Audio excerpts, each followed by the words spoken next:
Di 20k subscriber channel Novel Official, akan adakan giveaway untuk satu orang pemenang.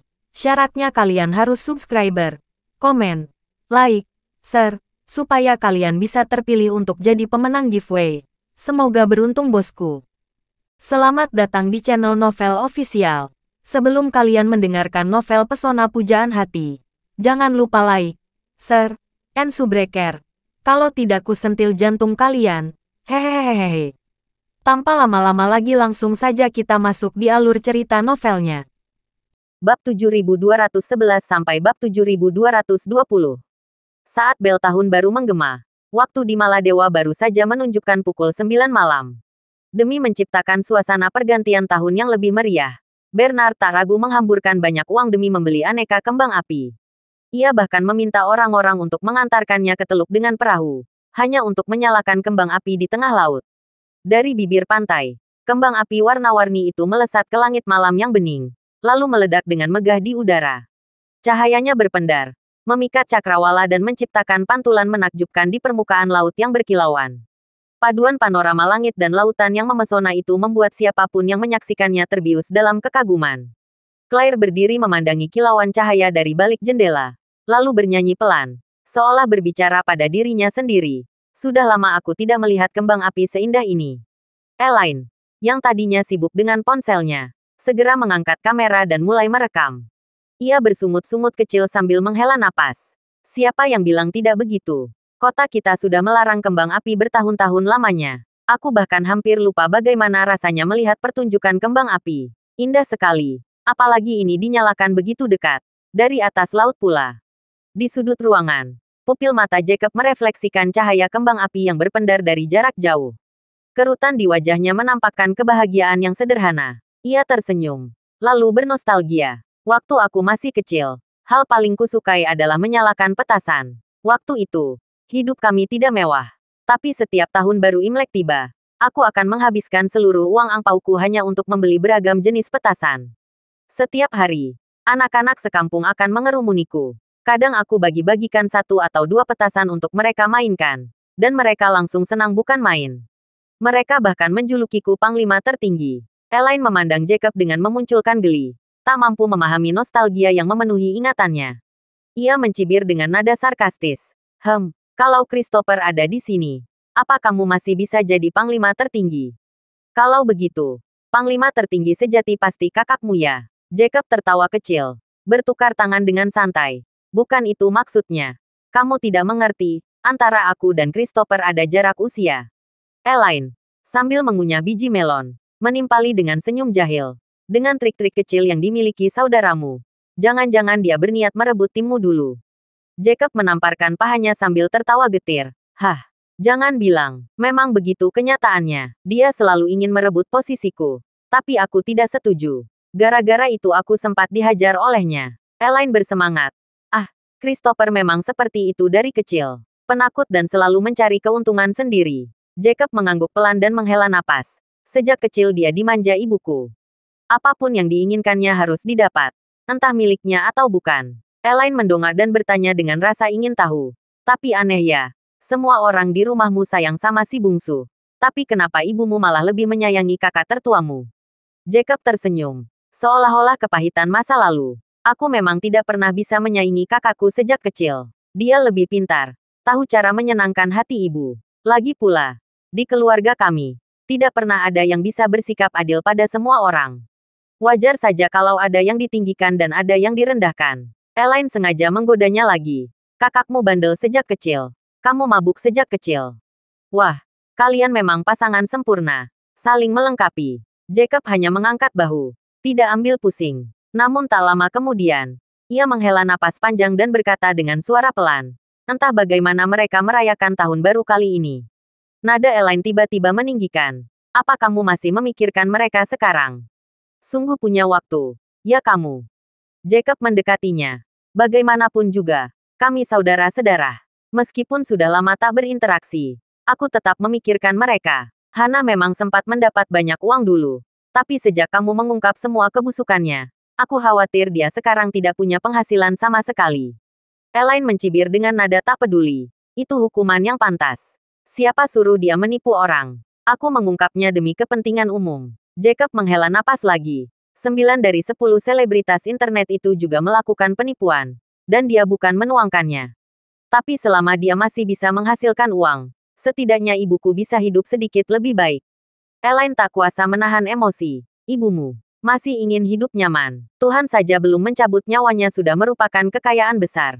Dia seharusnya sudah mati sejak lama. Kalau ayahmu pergi, harusnya dia ikut terbawa. Wajah Jacob memerah. Sedikit marah. Buku sudah tua. Berapa lama lagi dia bisa hidup? Apa kamu tak bisa menepati janjimu untuk tidak bicara seperti itu? Claire yang sedari tadi diam, akhirnya merasakan beban di dadanya semakin berat. Ada luka yang sulit dijelaskan menggores perasaannya. Bayangan tentang ibu kandung Charlie, Ashley Acker, wanita luar biasa yang ditulis dalam buku-buku besar dan biografi terkemuka, kembali bergelayut di dalam pikiran. Aku tidak pernah membenci ibunya sendiri. Namun setelah mengetahui jati diri Charlie yang sebenarnya, ia tidak mampu menahan diri untuk tidak membandingkan keduanya. Perasaan malu mengaku masuk. Claire menatap Elaine. Matanya mulai memerah. Lalu berdesah lirih. Bu, cukup. Kita sudah terlalu lama berpisah dari nenek dan paman. Kebencian seperti apa yang berpura-pura sampai hati mengutuk seseorang mati di malam tahun baru. Elaine, yang tak menyadari bahwa putrinya berada di titik lemah, hanya meremehkannya. Dengan nada pedas, ia berkata, "Kenapa tidak? Aku tidak ingin membunuhnya sendiri. Itu sudah sangat baik. Kalau orang lain di posisiku, orang tua itu pasti sudah mati berkali-kali. Bahkan mungkin masuk berita di kolom kriminal." Ia mencibir dengan tajam. "Sebenarnya, satu-satunya orang baik di keluarga Wilson hanya kakekmu. Dulu aku mengeluh saat dia memaksa kamu menikah dengan Charlie. Tapi sekarang, aku sadar dia melakukan itu demi kebaikanmu. Kalau bukan karena itu, kita mungkin sudah hidup dalam kesengsaraan." Elaine mengangkat dagu dan memamerkan. Orang baik memang tidak berumur panjang. Tapi orang jahat seperti ibumu itu bisa hidup 1000 tahun. Sejak dulu, Elaine memang senang melampiaskan emosinya lewat kata-kata. Lidahnya yang tajam menjadi alat pelampiasan terhadap tekanan hidup yang tak pernah habis. Bahkan, ada kalanya dia sengaja melawan orang hanya demi merasa unggul. Sekarang pun, setelah Claire dan Jacob mulai menegurnya, amarahnya memuncak. Ia berkata dengan lantang, "Baru kututupi sebentar saja. Kalian sudah membelaku. Kalau begitu, biar sekalian saja. Aku kutuk dia sampai mati." Kalimat demi kalimat ia lontarkan bagaikan tembakan beruntun. Sialan. Dia sudah menindasku bertahun-tahun. Kaki ini pun dipatahkan olehnya. Kalau suatu hari dia benar-benar mati, aku akan membeli petasan senilai 20.000 yuan untuk merayakannya. Meski kota penganut, aku akan tetap menyalakannya. Meski harus ditahan beberapa hari, tetap akan kulakukan. Aku ingin dia mati, dan tak bisa beristirahat dengan tenang. Tiba-tiba, Claire berdiri dan menghentakkan tangannya di meja. Suaranya menggema. "Cukup." Tindakannya begitu mengejutkan. Jacob, Elaine, bahkan para tamu di sekitar mereka, semua membelalak. Claire yang selama ini dikenal lembut, kali ini kehilangan kendali. Ia bangkit dari kursi, lalu melangkah pergi dengan cepat, mengabaikan pertanyaan yang mengikutinya. Charlie sontak berdiri dan mengejarnya. Namun dari belakang, terdengar suara Elaine yang menggerutu. "Lihat saja, anak itu memang selalu berpihak keluar. Tidak pernah membela ibunya sendiri." Di luar, Claire berlari kecil. Air matanya menetes tak henti-hentinya. Charlie menyusulnya. Ia melihat Claire dan menangis dan bertanya dengan cemas, "Sayang, mengapa kamu menangis?" Claire menggeleng. Berusaha keras menyembunyikan emosinya. "Tidak, aku baik-baik saja." Charlie bisa merasakan ada yang tidak beres. Ia bertanya lagi, "Ada apa?" "Ibu memang seperti itu. Aku sudah terbiasa. Kamu juga seharusnya sudah terbiasa, bukan?" Tapi Claire tak bisa menahannya lebih lama. Ia menangis dan berkata, "Aku hanya tidak ingin dia seperti ini seumur hidupnya. Saya ingin dia berkembang, berubah. Mengapa dia tidak bisa? Sudah hampir 30 tahun aku hidup bersama. Dia banyak menderita, tapi tak pernah belajar dari semua itu. Selalu menyalahkan orang lain. Selalu mengasihani diri sendiri. Dan kamu tahu, satu-satunya perubahan darinya yang bisa kulihat." Charlie menggeleng. "Apa itu?" Claire menatap dengan mata sembab. Air mata mengalir deras. "Sikapnya ke arahmu. Itu satu-satunya yang berubah. Dan itu pun bukan karena dia membaik, tapi karena kamu yang membaik. Kamu semakin hebat, semakin kaya, semakin dihormati. Jadi dia berhenti menghina kamu. Tapi dirinya sendiri tidak pernah berubah." Lalu Claire mencengkeram. membenamkan wajahnya di lengan, dan menangis tersedu-sedu. Charlie kebingungan. Claire telah bersamanya begitu lama. Mengapa sekarang ia tiba-tiba runtuh? Mungkin, pikir Charlie, rasa sakit Claire berasal dari sesuatu yang lebih dalam. Seperti soal matematika yang kehilangan syarat penting. Tahu ada yang salah, tapi tak tahu bertahan apa, dan tak tahu cara menyelesaikannya. Claire menanggung luka yang mendasarinya, depresi selama bertahun-tahun, rasa kecewa yang tak terungkap, dan luka yang tak pernah sembuh. Dan kini, menyadari bahwa waktunya bersama Charlie akan segera habis dalam sebulan. Saat ini, Claire adalah jiwa paling kesepian di dunia. Charlie, yang selalu lambat dalam merespons gelombang emosi, tidak benar-benar memahami akar dari guncangan batin Claire. Ia hanya bisa merasakan bahwa Claire mungkin akan runtuh suatu hari nanti, setelah bertahun-tahun menyimpan luka karena nilai-nilai dan cara hidup Elaine yang menghimpit. Barangkali, kata-kata yang dilontarkan Elaine adalah tetes terakhir yang menjungkir-balikkan semangatnya. Tanpa mengucapkan kata pun, Charlie memeluk Claire erat dan menamparkan punggungnya dengan lembut. Claire menangis dalam diam. Tangis itu berlangsung sebentar. Dan ketika akhirnya reda, suasana hatinya perlahan menjadi lebih ringan. Ia mengusap air matanya dan menatap Charlie. Ayo jalan-jalan bersamaku di tepi pantai. Baik, jawab Charlie tanpa ragu. Ia pun menggenggam tangan Claire dan melangkah bersama pasir putih yang dibasahi menuju ombak. Mereka berjalan perlahan, menyusuri tepian air laut, tenggelam dalam kesunyian yang indah.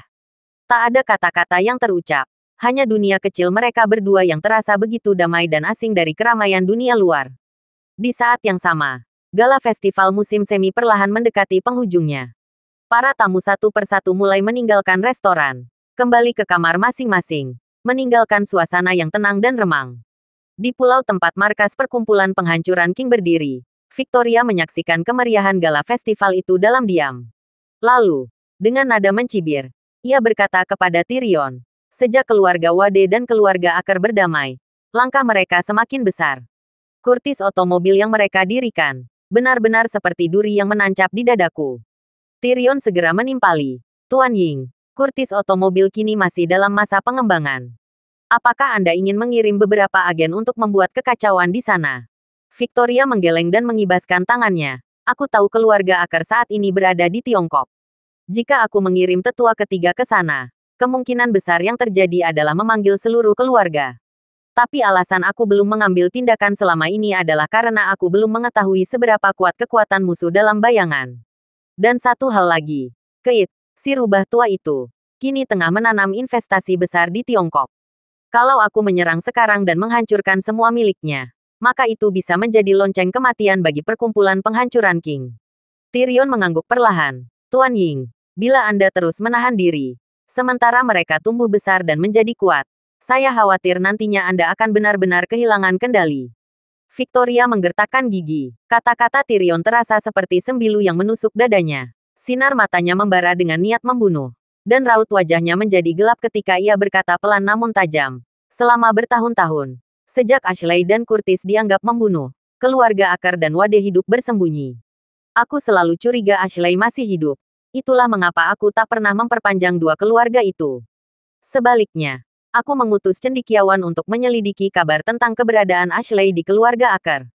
Namun hingga 20 tahun berlalu, mereka masih belum menemukan tanda-tanda bahwa Ashley masih hidup. Dahi Victoria berkerut, suaranya dingin saat ia melanjutkan. Orang lain mungkin akan berpikir bahwa semua ini hanyalah kekhawatiran yang berlebihan.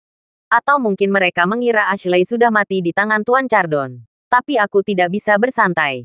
Aku selalu percaya, dia belum mati. Dia pasti masih hidup dan sedang menyusun langkah untuk membalas dendam padaku dalam diam. Aku sempat mencoba pelukan keluarga Aker 2 kali, semata-mata untuk memancingnya keluar. Tapi yang muncul justru bukan dia, melainkan sosok misterius dengan kekuatan luar biasa. Sekarang permainan ini semakin rumit dan tak bisa ditebak. Tyrion tiba-tiba berlutut dengan satu kaki, lalu berkata dengan hormat, Tuan Ying, jika Ashley terus bersembunyi dan jejak pria misterius itu tetap tak terlacak, izinkan saya memberikan saran yang mungkin berani, permukaan mereka sampai titik darah penghabisan. Hah, Victoria mengangkat alis. Apa dasar dari ucapanmu itu? Tyrion berkemah setinggi-tingginya. Nadanya penuh semangat. Tuan Ying, saya menduga Ashley dan Vera menyimpan rahasia yang bisa memperpanjang hidupmu hingga 1000 tahun. Jika benar mereka telah mempertahankan keabadian Anda selama 1000 tahun, lalu apa artinya mempertahankan eksistensi perkumpulan penghancuran King selama 4 abad? Jika harus memilih, lebih baik habisi mereka habis-habisan sekarang. Kalaupun akhirnya Anda harus memprovokasi kekuatan besar di dunia, lalu kenapa? Jika situasi semakin buruk, Anda bisa meninggalkan tempat ini kapan saja. Siapa di dunia ini yang mampu menghalangi langkahmu? Pandangan Victoria tertuju pada Tyrion. Sekilas, ada suasana di matanya. Terlalu lama keluarga Wu Ben menikmati kenyamanan hingga banyak yang menjadi berisiko dan takut menghadapi risiko besar. Hanya Tyrion, yang rela menyeret seluruh perkumpulan penghancuran King ke dalam api konflik, hanya dialah yang sejalan dengan ambisi dan keberanian Victoria. Sudah lama Victoria menyadari, jika ia gagal memperoleh pil 100 tikungan 1000 putaran, usianya tinggal menghitung dekade. Vera boleh bersembunyi, Ashley boleh kabur, tapi dia tidak bisa lari dari kematian. Dan jika Ashley tidak datang menampakkan diri, maka apa salahnya melenyapkan seluruh anggota keluarganya?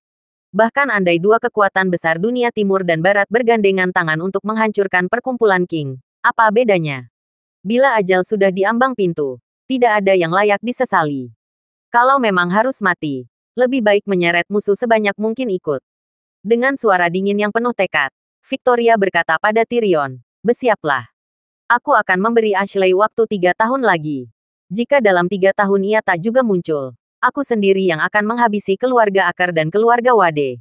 Tidak akan kubiarkan satu pun dari anggota inti mereka tetap bernyawa." Tyrion membungkuk dalam-dalam. Suaranya lantang. "Saya akan mematuhi titah Anda." Tahun baru tiba. Bernard Arnault lepas landas pagi-pagi buta dengan pesawat amfibi menuju Mel, ibu kota Maladewa, sebelum kemudian melanjutkan penerbangan pulang ke Prancis dengan jet pribadinya. Meski suasana di Cheval Blanc telah kembali tenang, hiruk-pikuk pemberitaan tentang kejadian di sana belum juga surut. Media di seluruh penjuru dunia terus menyorot topik tersebut. Beberapa bahkan memuat laporan investigasi mendalam, mengupas peran Amerika Serikat dalam dinamika Suriah, dan dampaknya terhadap gerakan oposisi di wilayah itu. Kini, tekanan terhadap kelompok pemberontak begitu besar. Mereka bukan lagi sekedar pasukan sipil bersenjata atau kelompok pemberontak. Setelah merebut kekuasaan, mereka telah menjelma menjadi pemerintahan resmi, yang seharusnya bertindak dengan penuh perhitungan. Tak seperti dulu, mereka tak bisa lagi sembunyi-sembunyi bergerilya. Mereka kini bertanggung jawab atas citra dan nama baik negara yang mengklaim pimpin. Oleh karena itu, mereka tidak berani sembarangan menyerang Hamid. Mereka pun mulai menyebarkan klaim bahwa Kelan dari Blackwater telah membujuk mereka. Mereka menyebut dirinya sebagai sekutu dekat Hamid, sehingga mustahil mereka akan membunuhnya. Namun dalih ini terdengar rapuh. Hampir tak ada yang percaya. Meski perusahaan Blackwater telah menyingkirkan kambing hitam, keraguan publik justru semakin meningkat. Tapi mereka memilih diam. Mereka paham. Semakin banyak mereka berbicara, semakin besar badai yang akan mereka hadapi. Di saat media-media besar di Amerika Serikat bungkam, media Eropa justru tampil lantang. Negara-negara seperti Inggris, Prancis, Jerman, dan Italia silih berganti melontarkan kritik tajam terhadap Blackwater. Khususnya media Prancis, yang seolah mendapat momen perayaan tahun baru. Mereka mengungkap aib masa lalu Blackwater, mengangkat Bernard Arnault sebagai pahlawan bangsa, dan menobatkannya sebagai miliarder paling bertanggung jawab di dunia. Hari itu, Bernard dijadwalkan untuk bertemu Presiden Prancis di Istana Élysée pada pukul 2 siang. Namun sejak pagi, puluhan media sudah mengelilingi halaman istana demi mendapatkan momen eksklusif. Suasana di bandara juga tak kalah semarak. Demi menyambut Bernard yang dianggap pahlawan nasional, pemerintah Prancis mengatur upacara penyambutan megah. Perdana Menteri sendiri bahkan datang lebih awal ke bandara. 4 lokasi parkir pesawat pribadi telah disiapkan secara khusus. Media dari berbagai negara telah memosisikan kamera dan peralatan mereka untuk menangkap detik-detik mendaratnya jet Bernard. Meski Bernard belum tiba, para jurnalis telah membagikan foto-foto langsung dari lokasi melalui satelit. Melihat berbagai luar biasa itu, Bernard tak bisa menyembunyikan senyumnya. Ia menoleh ke istrinya, memberi ulasan tawa ringan yang tak bisa ia bedung. Lalu berkata, "Selama puluhan tahun aku dicerca sebagai pencatut, tak kusangka sekarang aku justru dianggap pahlawan." Sejak dahulu kala, para pedagang jarang sekali diasosiasikan dengan gelar pahlawan. Mereka dikenal lihai dalam berniaga, namun hampir tak pernah dipandang sebagai sosok penyelamat bangsa. Lihat saja Bill Gates. yang pernah menyandang predikat sebagai orang terkaya di dunia selama bertahun-tahun. Ia menghamburkan begitu banyak kekayaan, membangun citra sebagai pemuda jenius yang merevolusi dunia melalui teknologi. Namun, seiring berjalannya waktu, citra itu perlahan memudar, dan ia tak mampu menahannya. Pada kenyataannya, tak ada kekayaan di dunia ini yang muncul begitu saja dari udara kosong. Setiap tokoh super kaya ibarat ratu semut di tengah koloni, bersemayam megah di atas tubuh-tubuh pekerja tak terlihat yang mengalirkan kehidupannya. Dengan kata lain, setiap eksistensi yang melampaui ukuran wajar pasti menarik energi dari entitas-entitas kecil yang jumlahnya tak terhitung. Mengapa seorang selebriti kelas dunia seperti Tawana bisa meraup miliaran dolar per tahun? Itu karena ada puluhan juta penggemar yang menyokongnya, secara sukarela mengalirkan uang mereka demi mendukung idola. Begitu pula dengan Bill Gates. Ia bisa menjadi orang terkaya karena produk ciptaan perusahaannya, seperti Windows dan Office, telah didistribusikan ratusan juta kopi ke seluruh penjuru dunia. Setiap pengguna komputer secara tak langsung menjadi penyumbang pertumbuhan saldo rekeningnya, sebuah aliran dana yang konstan dan masif. Namun, kekayaan sebesar itu tak selalu disertai rasa hormat. Justru sebaliknya, semakin tinggi posisi seseorang, semakin besar pula kemungkinan ia menjadi sasaran kebencian massal. Membayangkan ratusan juta orang menghormati atau bahkan menganggap seorang taipan sebagai pahlawan adalah angan-angan belaka. Namun hari ini, Bernard Arnault berdiri sebagai penumpang. Ia, tanpa ragu, kini dianggap sebagai pahlawan Prancis. Apalagi tak sedikit yang menyebutnya sebagai pahlawan nasional. Bandara Charles de Gaulle hari ini bak arena festival. Gong menggema, kembang api meledak di udara, dan lautan manusia memadati setiap sudut, menyambut sang miliarder dengan gegap gempita. Banyak media, baik domestik maupun internasional, menyiarkan momen itu secara langsung. Ketika jet pribadi Bernard tampak di langit, perlahan menukik ke landasan, seluruh rakyat yang menyambutnya dengan sorak-sorai. Pesawat itu mendarat dengan anggun, diiringi mobil pemandu kuning yang menyorotkan cahaya mencolok, membimbingnya menuju titik parkir yang telah disiapkan dengan cermat. Bernard menatap pemandangan luar dari balik jendela pesawat. Di tengah kegembiraan yang meluap-luap, ia tak mampu menyembunyikan rasa gugup. Bahkan, dalam pemikirannya muncul pertanyaan konyol, haruskah ia melangkah keluar dengan kaki kiri atau kaki kanan terlebih dahulu? Pesawat akhirnya berhenti. Karpet merah telah tergelar rapi di bawah tangga pesawat. Saat pintu kabin terbuka, dan tangga diturunkan, Bernard muncul bersama istrinya. Wajahnya berseri, penuh semangat. Kerumunan langsung bersorak riuh. Suara kamera yang membidik tiada henti. Lebih cepat dari rentetan peluru senapan mesin. Di bawah tatapan ribuan mata, Bernard perlahan menuruni tangga. Ia sedikit terlatih, dan darah tampak mengalir dari lututnya yang terluka. Itu bukan kebetulan. Luka tersebut sengaja dibuat atas permintaannya kepada tim medis. Ia terinspirasi dari sosok Presiden Amerika yang, meski tertembak di telinga saat kampanye, tetap berpidato gagah dengan telinga yang dibalut perban. Sebagaimana pepatah lama dari Tiongkok berbunyi, anak yang menangis akan mendapat susu. Dalam dunia ini, luka harus ditunjukkan agar simpati bisa diraih. Begitulah caranya merangkul hati publik. Saat itu juga, Perdana Menteri Prancis melangkah maju dengan senyum ramah. Ia mengulurkan tangan untuk menyambut Bernard dan memujinya tanpa ragu. Tuan Arnault, Anda adalah kebanggaan kami, kebanggaan bangsa Prancis. Atas nama pemerintah dan rakyat Prancis, saya mengucapkan terima kasih atas kontribusi luar biasa Anda terhadap Cheval Blanc. Bernard tersenyum lebar. Ia sangat memahami watak bangsanya. Mengambil uang dari rakyat Prancis bukanlah masalah besar, tetapi meraih rasa hormat mereka adalah perjuangan panjang. Selama bertahun-tahun, ia sering dicerca karena lonjakan harga dan sistem distribusi yang kerap dianggap tak adil. Kini, situasi berbalik. Ia dielu-elukan sebagai pahlawan nasional. Momen ini terasa seperti mahkota atas kerja kerasnya selama ini. Dengan nada rendah hati, Bernard menjawab, Tuan Perdana Menteri, Anda sungguh terlalu baik.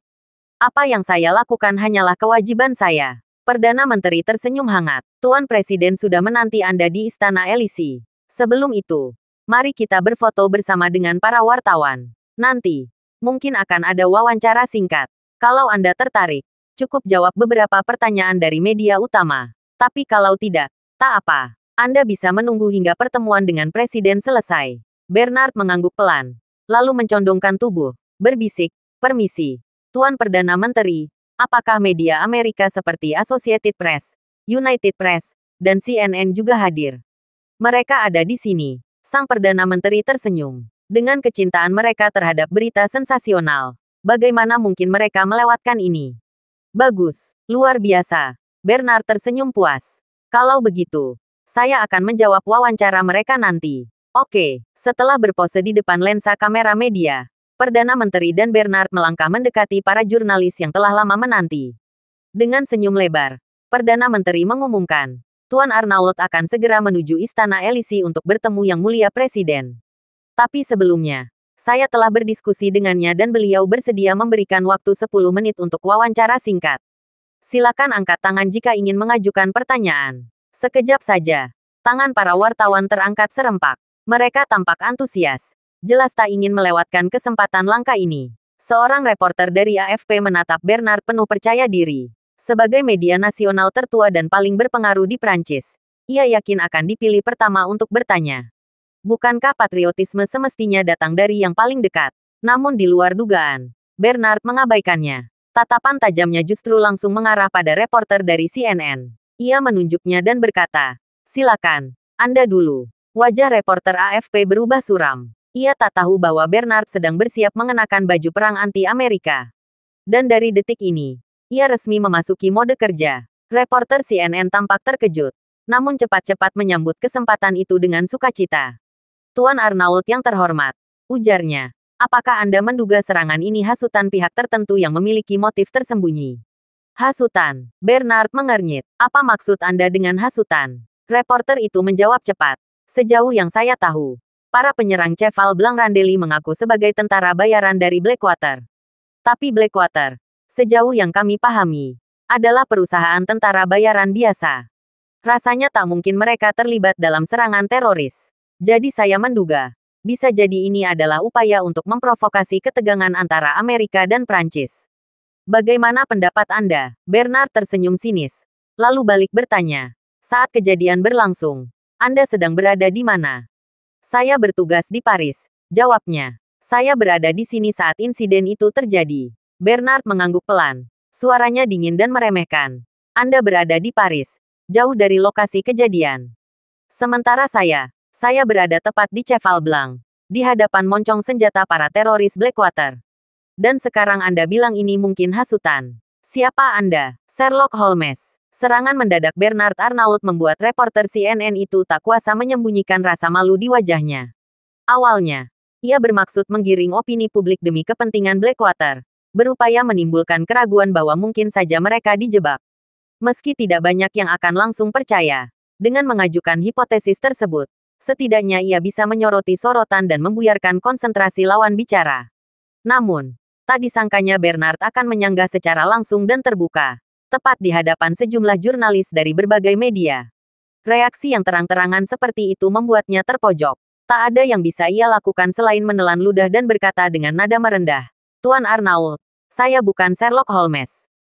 Saya hanya mengemukakan hipotesis. Setelah itu, saya ingin mendengar tanggapan dan pandangan Anda berdasarkan asumsi tersebut.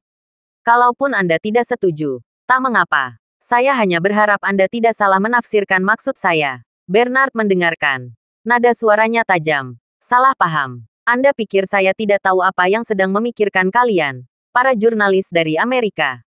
Kalian paham betul bahwa kejadian di Cheval Blanc Randeli berdampak buruk. Maka kalian mati-matian ingin mencuci tangan Blackwater. Bukan begitu. Reporter itu tercekat. Tersenyum kaku seraya berkata, Anda salah mengerti. Saya tidak berniat membela Blackwater. Saya hanya ingin menyampaikan pendapat pribadi saya. Bernard mendesis dengan penuh semangat. Menarik sekali. Anda datang ke sini. Katanya ingin melakukan wawancara. Namun sebenarnya Anda sedang memanfaatkan saya sebagai corong untuk menyampaikan pendapat Anda kepada publik global. Tidakkah Anda sadar bahwa sikap semacam ini melanggar kode etik yang seharusnya dijunjung tinggi oleh seorang jurnalis? Sorotan kamera dari berbagai penjuru kini mengarah ke wajah reporter CNN itu, memperparah kegugupan dan rasa malunya. Dengan wajah memerah, ia hanya bisa berkata dengan suara samar berbisik, Maaf, Tuan Arnault, mungkin cara penyampaian saya tadi salah. Saya menarik kembali pertanyaan saya. Bernard mengangguk pelan. Ekspresi mantap. Saya yakin, dalam waktu dekat, kebenaran akan terbongkar dan memberikan penjelasan yang memuaskan untuk semua pihak. Saya juga ingin mengingatkan, dengan penuh kesungguhan, kepada individu atau kelompok tertentu yang mencoba memanipulasi kebenaran dari kejadian ini. Kalau sampai ada yang berani melakukannya, maka saya akan menggunakan seluruh kekuatan dan pengaruh saya untuk mengungkap semuanya. Pernyataan tegas itu membuat banyak wartawan yang semula menyatakan netral sontak memberikan tepuk tangan. Selama ini, citra Bernard di kancah internasional tidak terlalu bersinar. Meski produknya diburu masyarakat dunia, banyak yang memandangnya dengan sinis. Namun hari ini, aura kemanusiaan yang terpancar dari dirinya berhasil mengubah persepsi banyak orang. Ia tidak hanya menyelamatkan ratusan penonton dari berbagai negara, tetapi juga menyelamatkan sosok terkenal seperti Tawana Sweet. Maka tak heran jika gelombang penghormatan terhadapnya menguat. Bukan hanya para jurnalis di tempat kejadian yang terkesan, bahkan para penonton yang menyaksikan siaran langsung pun terpukau. Bernard lalu mengarahkan pandangan tajamnya ke barisan wartawan. Apakah ada pertanyaan lain? Sejumlah tangan langsung terangkat tinggi. Namun anehnya, beberapa wartawan dari media Amerika justru memilih menurunkan tangan mereka. Padahal mereka telah menerima instruksi serupa seperti reporter CNN sebelumnya, mengarahkan wawancara agar memberi ruang bagi Blackwater atau menarik perhatian publik. Namun setelah melihat kolega mereka dibantai habis-habisan, mereka memilih mundur. Bernard tentu saja melewatkan hal itu.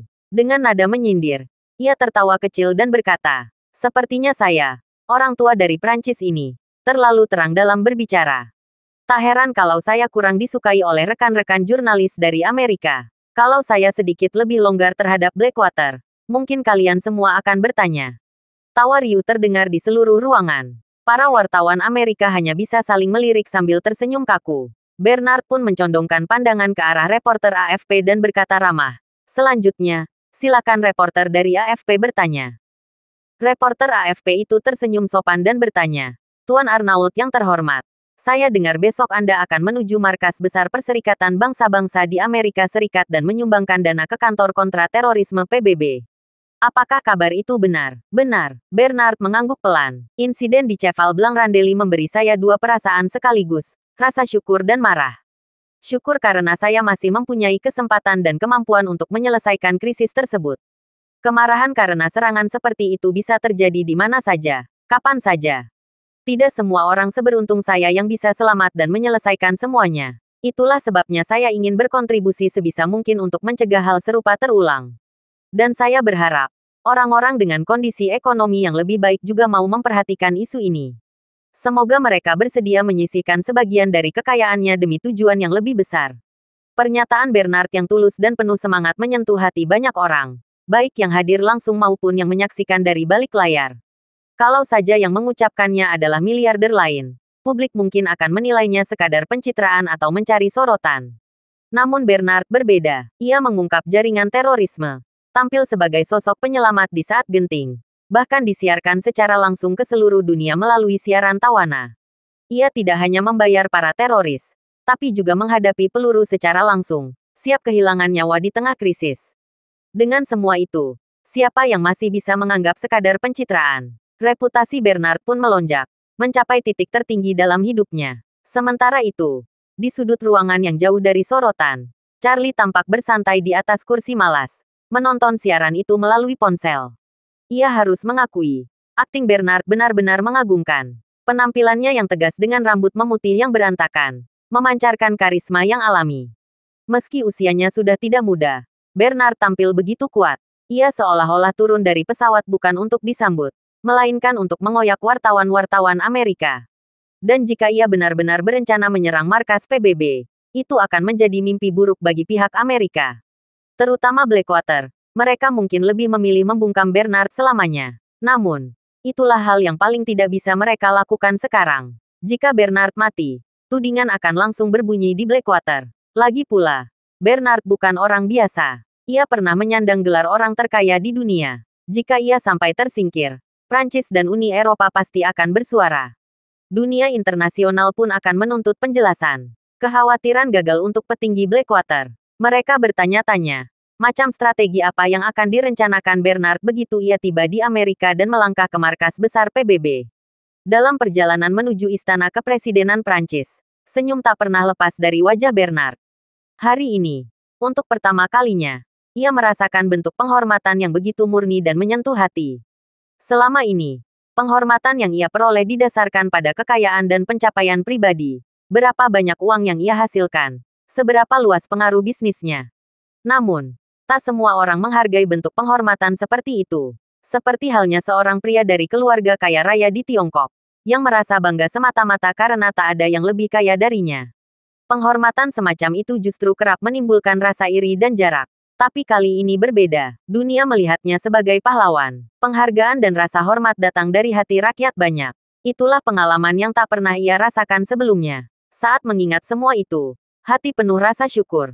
Dan tak disangka, rasa terima kasihnya kini dikirimkan pada Charlie. Jika dulu setiap mengingat pemuda itu ia selalu geram karena kekayaannya sempat dirampas, kini Bernard merasa ingin bersaudara dengannya.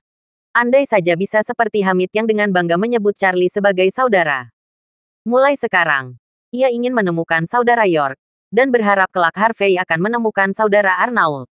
Ia bertekad segera mengumpulkan 50 miliar poin pengalaman dari Charlie dan menukarnya dengan pil peremajaan. Pada saat itu tiba, ia akan memiliki nama harum, kerajaan bisnis yang tak tertandingi, serta hidup yang lebih panjang dan berarti. Hari-harinya akan menjadi kisah luar biasa yang layak dikenang. Sementara itu, Istana Élysée Prancis tampak lebih megah dari bandara manapun di dunia. Presiden Prancis bahkan menunda semua agenda penting demi menyambut sosok yang kini dianggap sebagai pahlawan nasional. Dalam sejarah Prancis modern, mungkin hanya Charles de Gaulle yang pernah mendapat perhatian serupa dari dunia internasional. Meski de Gaulle pernah berani melawan Jerman, kemenangan Prancis bukan karena dirinya, melainkan berkat sekutu Amerika dan Inggris yang mendarat di Normandia. Namun Bernard berbeda. Ia menghadapi situasi nyata yang genting dan berhasil menyelesaikannya. Lebih dari itu, semua orang di dunia menyaksikan peristiwa itu secara langsung. Sebuah panggung besar yang tak bisa dibeli dengan uang.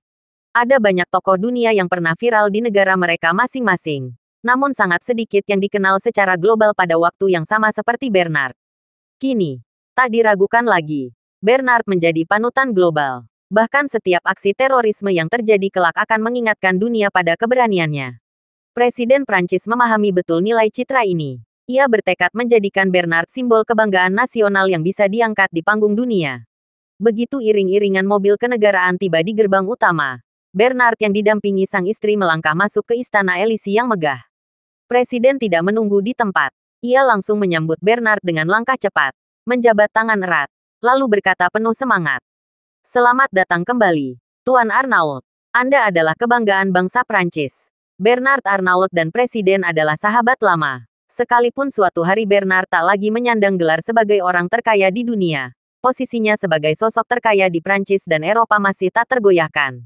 Pengaruhnya di benua kecil ini, yang begitu kompleks namun penuh gengsi, berhubungan dengan siapapun yang pernah mencetak sejarah. Dulu, Bernard mungkin tidak akan begitu peduli dengan pertemuan semacam ini. Namun hari ini adalah hari kemenangan, hari kejayaan yang tidak hanya menjadi miliknya, melainkan juga untuk seluruh keluarganya. Wajahnya berseri, hatinya lapang. Ia menyambut presiden dengan hangat, berjabat tangan erat, lalu berkata dengan rendah hati, "Yang mulia, saya berterima kasih atas pujian Anda. Saya hanya melakukan apa yang sudah sepatutnya saya lakukan." Presiden menggeleng pelan, lalu berkata penuh ketulusan, "Hari ini, seluruh rakyat Prancis merasa bangga padamu. Sebagai penghargaan tertinggi, atas nama negara, saya akan menganugerahkan kepada Anda Grand Croix de la Légion d'Honneur. Itu dianugerahi penghargaan paling prestisius di Prancis. Di masa damai, medali ini hampir tidak pernah diberikan, kecuali kepada mereka yang telah mempersembahkan sesuatu yang luar biasa bagi negeri, seperti atlet yang mengharumkan nama bangsa di ajang dunia. Untuk seorang pengusaha seperti Bernard Arnault, menerima medali kehormatan tertinggi ini adalah hal yang langka, sesuatu yang bahkan belum pernah ia raih selama bertahun-tahun karirnya.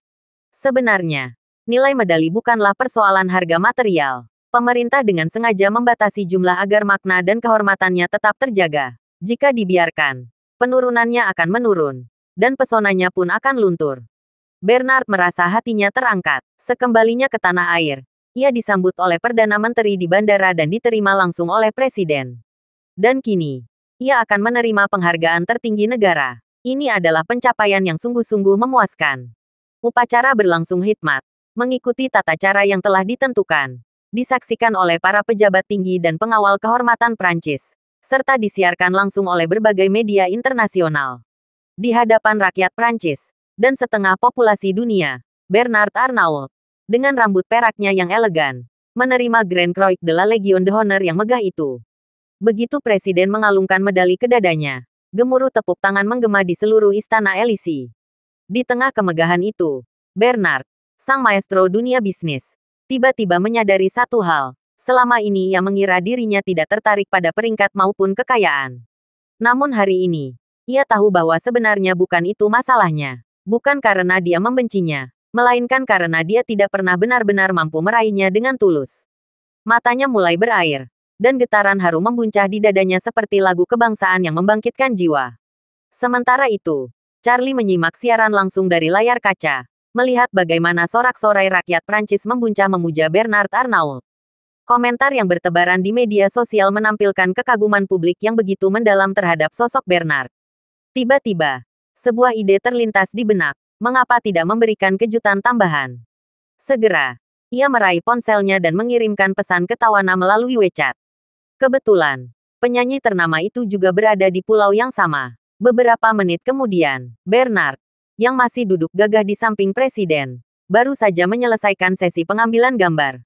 Tiba-tiba, seorang staf protokol mendekati Presiden dan membisikkan sesuatu dengan penuh semangat. Sinar mata sang Presiden seketika menyala. Ia menundukkan kepala sedikit dan bertanya dengan nada antusias. Apa benar? Benar, Yang Mulia, saya sudah memverifikasi langsung dengan perusahaan Tawana Suite. Ini murni keputusan pribadi Nona Suite. Jika tak ada halangan, Nona Suite akan segera mengumumkan berita ini secara resmi melalui platform media sosialnya. Menakjubkan, luar biasa, Presiden berseru penuh semangat. Ia segera menoleh ke arah media dan dengan lantang mengumumkan, kami baru saja menerima kabar gembira. Sebagai ucapan terima kasih kepada Tuan Arnault, penyanyi internasional Tawana Suite akan menggelar 5 konser solo di Prancis setelah masa liburannya. Seluruh hasil konser akan disumbangkan ke Badan Amal Dalam Negeri. Ruangan sontak hening. Para jurnalis teringat sejenak, lalu saling melirik dengan ekspresi tak percaya. Konser Tawana Suite bukan sekadar hiburan, itu adalah mesin penggerak ekonomi pariwisata. Di mana ia tampil, sektor pariwisata lokal tiba-tiba melonjak. Dan kali ini, konsernya bukan untuk komersial, melainkan untuk amal. Setiap sen akan masuk ke lembaga sosial di Prancis. Diperkirakan, 5 konser tersebut akan menghasilkan setidaknya 100 juta euro. Tak hanya nilai ekonominya yang luar biasa, pengaruh global Prancis pun akan melonjak, berkat aksi amal dari artis kelas dunia seperti Tawana. Tak pernah sebelumnya ada konser amal semegah ini bahkan di negeri asalnya sendiri, Amerika. Wajah para wartawan berubah kagum. Kamera mereka segera menyorot sosok Bernard yang kini menjadi perhatian pusat dunia. Semua orang tahu bahwa Tawana Suite melakukan ini sebagai ungkapan rasa terima kasih kepada Bernard, pria yang telah menyelamatkan nyawanya. Bernard sendiri terkejut. Ini tidak masuk akal, pikirnya. Charlie lah yang menyelamatkan Tawana, bukan aku. Dia pasti tahu itu. Namun begitu memikirkan Charlie, semuanya menjadi jelas. Tentu saja ini perintah dari Charlie. Air matanya kembali menggenang. Charlie tak hanya menyelamatkan nyawa seseorang, tapi juga mengangkat dirinya, yang dulu hanya seorang pengusaha, menjadi pahlawan nasional, bahkan internasional. Apakah ini masih orang yang sama? Pria yang dulu memaksaku membayar ratusan juta euro demi segel palsu dan lukisan Mona Lisa palsu. Dulu aku berpikir bajingan terlicik di dunia. Tapi sekarang, mengapa aku justru merasa dia manusia paling luar biasa yang pernah kutemui?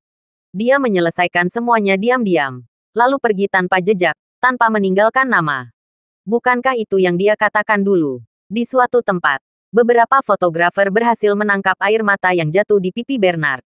Lensa mereka menangkap 2 garis bening yang jatuh tanpa suara. Mereka tak mengetahui cerita sebenarnya. Dan dengan mudah membentuk narasi yang menyentuh hati. Bernard Arnault, sang miliarder dermawan, menyelamatkan turis termasuk Tawana Suite. Dan sebagai balasannya, sang diva menggelar konser amal di Prancis. Cerita tentang cinta kasih dan solidaritas antar manusia langsung menyebar dengan cepat. Wajah Bernard memberikan siaran langsung. Dalam sekejap, para penggemar di seluruh Prancis dan Eropa mengurung. Mereka yang mencintai Tawana, kini ikut jatuh cinta pada pria tua berambut perak itu. Popularitas Bernard meledak, tak hanya di Prancis, melainkan di seluruh dunia. Ia bukan lagi sekadar taipan. Kini, ia adalah lambang harapan, cinta, dan kemanusiaan. Setelah keluar dari Istana Élysée, Berbagai media besar segera menerbitkan laporan mereka secara berani. Istri Bernard menyambutnya dengan wajah berseri. Saya sudah membaca semuanya, katanya dengan semangat. Setiap artikel memuji kamu tanpa henti. Tulisannya elegan, penuh kekaguman. Mereka benar-benar menyanjungmu. Benarkah, tanya Bernard. Jantungnya berdegup lebih kencang. Bagaimana dengan komentar di internet? Apa kata publik? Nyaris semuanya positif. Banyak yang mengatakan, andai semua orang kaya sepertimu, bertanggung jawab dan penuh rasa kemanusiaan, mereka tidak akan membenci kaum kaya. Bahkan komentar-komentar itu mendapat banyak dukungan dan suka. Banyak dari mereka yang dulu skeptis pada orang kaya kini mengubah pandangan. Bernard menghela napas panjang. Ya Tuhan, kalau begini terus, mungkin aku bisa masuk dunia politik suatu hari nanti. Istrinya tertawa pelan. Umurmu sudah berapa? Masih ingin jadi politisi? Lagi pula, bukankah dulu kamu tidak tertarik dengan politik? Bernard menunjuk tangan. Kali ini wajahnya serius. Dulu memang tidak, tapi sekarang, aku merasakan sesuatu yang tak bisa diberikan uang. Ada perasaan yang bangkit, sesuatu yang baru. Istrinya menggenggam tangannya dan berkata dengan lembut, Bernard, kita sudah tidak muda lagi. Bukankah lebih baik menikmati sisa waktu kita bersama? Ia tertawa kecil, lalu mengangguk. Kamu benar, tapi tenang saja. Aku hanya ingin mengurangi fokus pada uang dan mulai melakukan hal-hal yang benar-benar kuinginkan. Untuk hidupku, tak akan banyak berubah. Aku masih akan bekerja, karena setelah seumur hidup penuh kerja keras, kita tidak bisa benar-benar diam begitu saja. Sang istri mengangguk penuh pengertian. Yang penting, jaga kesehatanmu, itu yang utama. Yang tak ia tahu, Bernard sedang menyimpan rahasia besar di dalam hatinya. Ya, kita memang sudah tua, batinnya. Tapi kamu tak tahu aku sudah minum pil peremajaan. Aku hanya butuh 50 miliar poin lagi untuk mendapatkan pil selanjutnya. Kini ia telah memiliki segalanya, harta, kejayaan, dan umur panjang. Kerajaan bisnisnya terus mencetak emas. Tapi yang lebih penting, kini ia berdiri di atas panggung dunia. Berkat satu nama, Charlie Wade. Charlie sudah menanamkan fondasi untukku. Ia mengangkatku ke puncak. Sesuatu yang tak bisa kubeli meski dengan seluruh kekayaanku. Kalau aku tidak mengambil kesempatan ini, aku akan mengecewakan diriku sendiri, dan mengecewakannya. Lagi pula, aku masih punya 3, atau bahkan 4, dekade ke depan untuk hidup. Terima kasih sudah mendengarkan cerita novel Pesona Pujaan Hati. Sampai jumpa di novel selanjutnya.